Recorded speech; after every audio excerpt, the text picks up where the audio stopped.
Hi ಸ್ನೇಹಿತರೆ, ಶುಭೋದಯ ಎಲ್ರಿಗೂ. ಬರ್ರಿ ಇವತ್ತು ನಾವು ಬೆಳಗಿನ ತಿಂಡಿಗೆ ಬಿಸಿ ಬಿಸಿಯಾದಂಥ ಅಷ್ಟೇ ರುಚಿಯಾದಂತಹ ಮತ್ತು ತಿನ್ಬೇಕನ್ನಿಸುವಂತಹ ಮಂಗಳೂರು ಬನ್ಸ್ ಅಂತ ಪ್ರಸಿದ್ಧಿಯಾದಂತಹ ಬನಾನಾ ಬನ್ನನ್ನು ಮಾಡಿದ್ದೆ. ನಿಜವಾಗ್ಲೂ ಬಹಳ ಸ್ಮೂತಾಗಿ ಸಾಫ್ಟಾಗಿ ಅಷ್ಟೇ ರುಚಿಯಾಗಿ ಕೂಡ ಬಂದಿತ್ತು. ಈ ಬನಾನನ ಹ್ಯಾಂಗೆ ಮಾಡಿದೆ ತೋರಿಸ್ತೀನಿ ಬರ್ರಿ. ಇದಕ್ಕೆ ಈ ರೀತಿಯಾದಂಥ ಒಂದು 3 ಬಾಳೆಹಣ್ಣು, ಸ್ವಲ್ಪ ಸಕ್ಕರೆ, ಸ್ವಲ್ಪ ಉಪ್ಪು ಮತ್ತು ಒಂಚೂರು ಅಡುಗೆ ಸೋಡಾ ಹಾಕ್ಕೊಂಡು ಎಲ್ಲವನ್ನು ಮಿಕ್ಸ್ ಮಾಡಿಕೊಂಡು ಮಿಕ್ಸಿ ಜಾರಿಗೆ ಹಾಕ್ಕೊಂಡು ಇದನ್ನು ಪೇಸ್ಟ್ ಥರ ಮಾಡಿಕೊಂಡೆ. ಈ ಪೇಸ್ಟ್ಗೆ ನಾನಿವಾಗ ಕಲಿಸ್ಲಿಕ್ಕೆ ಮೈದಾ ಹಿಟ್ಟನ್ನು ತಗೊತಾ ಇದ್ದೀನಿ.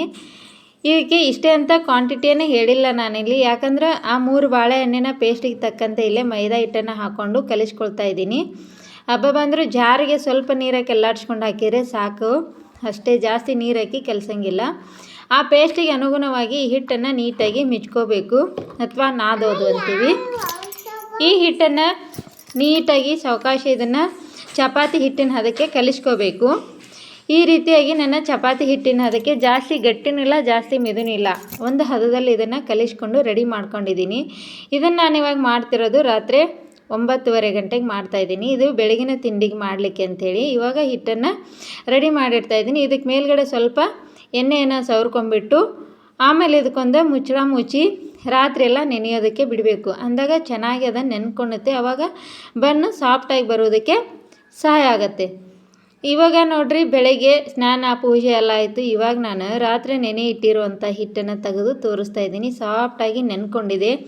ಈಗ ಇದನ್ನು ಪದರಾಗಿ ಬರಬೇಕಲ್ಲ, ಅದಕ್ಕೋಸ್ಕರ ನಾನು ರೋಲ್ ಥರ ಮಾಡ್ಕೊಂಡು ಇದನ್ನು ನಾದ್ಕೋಬೇಕು, ಅಥವಾ ನಮ್ಮ ಸೈಡ್ ಇದನ್ನು ಮಿಜ್ಜೋದು ಅಂತೀವಿ.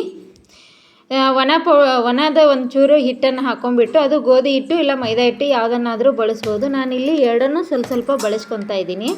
2 ಮೈದಾ ಹಿಟ್ಟು ಗೋಧಿ ಹಿಟ್ಟು ಮಿಕ್ಸ್ ಮಾಡಿ ಇಟ್ಕೊಂಡು ಆ 2 ಹಿಟ್ಟನ್ನು ಸ್ವಲ್ಪ ಹಾಕಿ ಒಂದು ಸ್ವಲ್ಪ ಹೊತ್ತು ಇದನ್ನು ಕ್ಲೀನಾಗಿ ನಾದ್ಕೋಬೇಕು. ಎಷ್ಟು ನಾವು ರೋಲ್ ಥರ ಮಾಡಿ ನಾದ್ಕೊತೀವೋ ಅಷ್ಟಿದು ಬನ್ಸು ಪದರಾಗಿ ಬರಲಿಕ್ಕೆ ಸಹಾಯವಾಗುತ್ತೆ.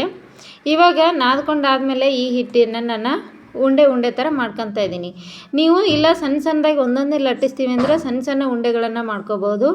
ಇಲ್ಲ ನಂತರ ದೊಡ್ಡದಾಗಿ ಲಟ್ಟಿಸಿ ಆಮೇಲೆ ಅವುಗಳನ್ನು ನಿಮಗೆ ತಕ್ಕಂತೆ ಸೈಜಿಗೆ ಕಟ್ ಮಾಡ್ಕೊಂಡು ಮಾಡ್ತೀವಿ ಅಂದರೆ ಹಿಂಗಾದರೂ ಮಾಡ್ಬೋದು. ನಾನಿಲ್ಲಿ ಚಪಾತಿ ಹಿಟ್ಟಿನ ರೀತಿ ದೊಡ್ಡ ಉಳ್ಳೆಯನ್ನು ಮಾಡ್ಕೊಂಡಿದ್ದೀನಿ. ಅಂದರೆ 2 ಚಪಾತಿ ಹಿಟ್ಟು ಮಾಡುವಷ್ಟು ಉಳ್ಳಿಯನ್ನು ತಗೊಂಡ್ಬಿಟ್ಟು ಅದನ್ನು ನೀಟಾಗಿ ರೌಂಡ್ ಮಾಡ್ಕೊಂಬಿಟ್ಟು ಇವಾಗ ಮತ್ತೆ ಅದೇ ಗೋಧಿ ಹಿಟ್ಟು ಮೈದಾ ಹಿಟ್ಟು ಮಿಕ್ಸ್ ಮಾಡಿ ಇಟ್ಕೊಂಡಿದ್ನಲ್ಲ ಅದೇ ಹಿಟ್ಟಲ್ಲಿ ಅದ್ಕೊಂಡ್ಬಿಟ್ಟು ಅದನ್ನು ನೀಟಾಗಿ ಲಟ್ಟಿಸ್ಕೋಬೇಕು ಚಪಾತಿ ಹಿಟ್ಟಿನ ಆಕಾರಕ್ಕೆ. ಲಟ್ಟಿಸ್ಕೊಂಡಾದಮೇಲೆ ನಾವಿಲ್ಲಿ ಅಂಚಿ ಇಲ್ಲದಿರೋ ಬಟ್ಲ ತೊಗೋಬೇಕು. ಅಂದರೆ ರೌಂಡ್ ಬಟ್ಲ ಇರ್ತಾವೆ ನೋಡಿರಿ, ಅದಕ್ಕೆ ಸುತ್ತಲೂ ಅಂಚಿ ಬರಬಾರ್ದು ಅಂಥ ಬಟ್ಲ ತೊಗೊಂಡ್ಬಿಟ್ಟು ನಿಮಗೆ ಎಷ್ಟು ಸೈಜಿನ ಆಕಾರದ ಬೇಕೋ ಆ ಸೈಜಿನ ಆಕಾರದ ಬಟ್ಲ ತೊಗೊಂಡು ಅವನ್ನ ಕಟ್ ಮಾಡ್ಕೋಬೇಕು. ಇಲ್ಲಪ್ಪ ನಾವು ಹಿಂಗೆ ಮಾಡೋಂಗಿಲ್ಲ, ಕಟ್ಟರದು ಇದ್ದಾವೆ ಅಂದರೆ ಕಟ್ಟರ ಸಹಾಯದಿಂದನೂ ಮಾಡ್ಕೋಬೋದು. ಜಾಸ್ತಿ ದಪ್ಪನೂ ಬೇಡ, ಜಾಸ್ತಿ ತೆಳುನೂ ಬೇಡ, ಒಂದು ಮೀಡಿಯಮ್ ಹಂತದಲ್ಲಿ ಇದನ್ನು ಲಟ್ಟಿಸ್ಕೊಂಡು ಕಟ್ ಮಾಡಿಕೊಂಡೆ. ನಂತರ ಅದನ್ನು ರೆಡಿ ಮಾಡ್ಕೊಂಡು ಅಷ್ಟೊತ್ತಿಗೆ ಈ ಕಡೆ ಎಣ್ಣೆನೂ ಕೂಡ ಕಾಯಕ್ಕಿಟ್ಟಿದ್ದೆ. ಎಣ್ಣೆನೂ ಕೂಡ ಬಿಸಿಯಾಗಿದೆ. ಈಗ ಈ ಬಿಸಿಯಾದ ಎಣ್ಣೆಗೆ ನಾವೇನು ಮಾಡಬೇಕಪ್ಪ ಅಂದ್ರೆ ಒಂದೊಂದಾಗಿ ನಾವು ಲಟ್ಟಿಸಿದಂಥ ಬನ್ನನ್ನು ಕರ್ಕೋಬೇಕು. ಪೂರಿ ಥರ ಇವು ಉಬ್ಬಿ ಬರ್ತವೆ ನೋಡಿರಿ. ಹಿಟ್ಟು ಕೂಡ ಸಖತ್ತು ನೆನೆದಿತ್ತಲ್ಲ. ಆಮೇಲೆ ಇನ್ನೊಂದು ಇದ್ರ ಪ್ಲಸ್ ಪಾಯಿಂಟ್ ಅಂದರೆ ನಾವು ನಾದಬೇಕಿದ್ರೆ ವಾಪಸ್ ಮಿಜ್ಕೋಬೇಕಿದ್ರೆ ಅದನ್ನು ರೋಲ್ ಥರ ಮಾಡಿ ನಾದ್ಕೊಂತೀವಲ್ಲ, ಆದ್ದರಿಂದ ಇವು ಪೂರಿ ಉಬ್ಬಿ ಬರ್ತವೆ. ಮೇಲೆ ನೋಡೋಕ್ಕೆ ಸಖತ್ತಾಗಿ ಉಬ್ಬಿರ್ತವೆ, ಒಳಗೆ ಒಂಥರ ಲೇಯರ್ ಥರ ಕೂಡ ಸಾಫ್ಟಾಗಿ ಬಂದಿರುತ್ತೆ.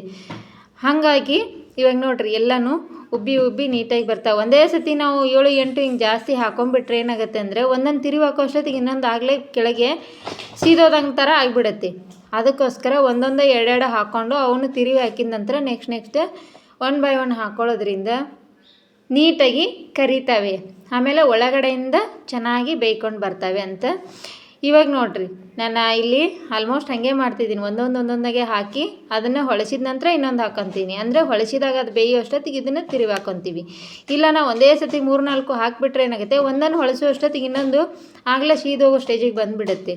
ಆಮೇಲೆ ಇನ್ನೂ ಒಂದು ನಾವು ಕರಿಬೇಕಿದ್ರೆ ಉರಿಯನ್ನು ಮೀಡಿಯಮ್ ಆಗಿ ಇಟ್ಕೊಂಡೇ ಕರಿಬೇಕು. ಜಾಸ್ತಿ ಹೈ ಫ್ಲೇಮನ್ನು ಇಡೋದ್ರಿಂದ ಬೇಗನೆ ಸೀದೋಗಿಬಿಡ್ತವೆ. ಒಳಗಡೆ ಹಿಟ್ಟಿರ್ತೈತಿ, ಹೊರಗಡೆ ಮಾತ್ರ ಕ್ರಿಸ್ಪಿಯಾಗಿ ಬರುತ್ತೆ.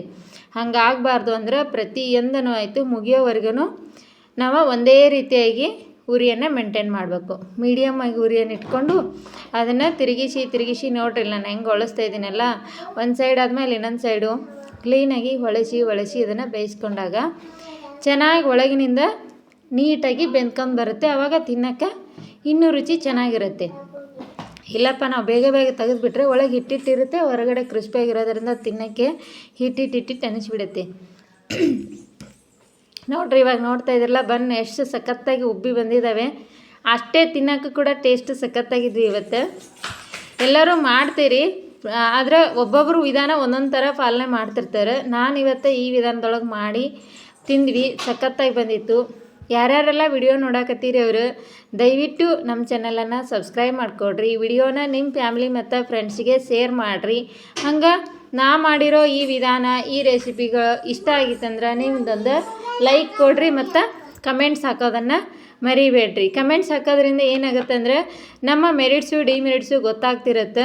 ಎಲ್ಲ ಏನಾದರೂ ಮಿಸ್ಟೇಕ್ ಆಗಿದ್ದರೆ ಅದನ್ನು ತಿದ್ಕೊಳ್ಳೋಕೆ ಒಂದು ಒಳ್ಳೆಯ ಅವಕಾಶ ಸಿಗುತ್ತೆ ಆ ನಿಮ್ಮ ಕಮೆಂಟ್ಸಿಂದ.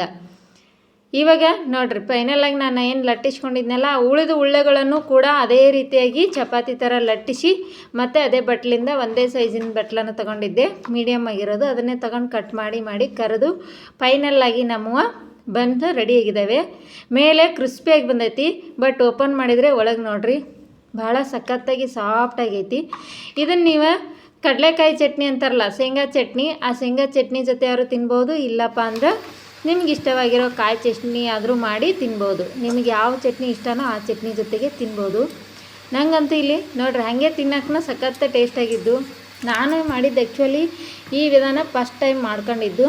ಅಂದರೆ ಅವಾಗಲೇ ಕಲಿಸಿ ಅವಾಗಲೇ ಕರೆದ್ರೆ ಅದು ಒಂಥರ ಬೇರೆ ಬರ್ತಿತ್ತು. ಆದರೆ ಇವತ್ತು ನೋಡೋಣಂತ ರಾತ್ರಿ ಬೆಳಗ್ಗೆ ಮಾಡಿದೆ. ಆದರೆ ಇದರಿಂದ ಸಖತ್ ಸಾಫ್ಟಾಗಿ ಮತ್ತು ರುಚಿಕಟ್ಟಾಗಿ ಬಂದಿದ್ದು. ನಿಜವಾಗ್ಲೂ ತುಂಬ ಖುಷಿ ಅನ್ನಿಸ್ತು. ಹೀಗೆ ನಾವು ಅವಾಗವಾಗ ಬರೀ ಹೊರಗಡೆಯಿಂದ ತಿನ್ನೋ ರುಚಿಯನ್ನು ನೋಡೋಕ್ಕಿಂತಲೂ ನಮ್ಮ ಮನೆಯಲ್ಲೇ ಸ್ವತಃ ನಮ್ಮ ಕೈಯಾರೆ ತಯಾರಿಸಿ ತಿನ್ನೋದ್ರಿಂದ ಇನ್ನೂ ಹೆಚ್ಚಿನ ಖುಷಿಯನ್ನು ಕಾಣ್ಬೋದು ಅಂತ ನನ್ನ ಅನಿಸಿಕೆ. ನಿಮಗೆಲ್ಲ ಹೆಂಗೆ ಅನ್ನಿಸ್ತು ಅಂತ ಕಮೆಂಟ್ ಮಾಡಿರಿ. Thank you.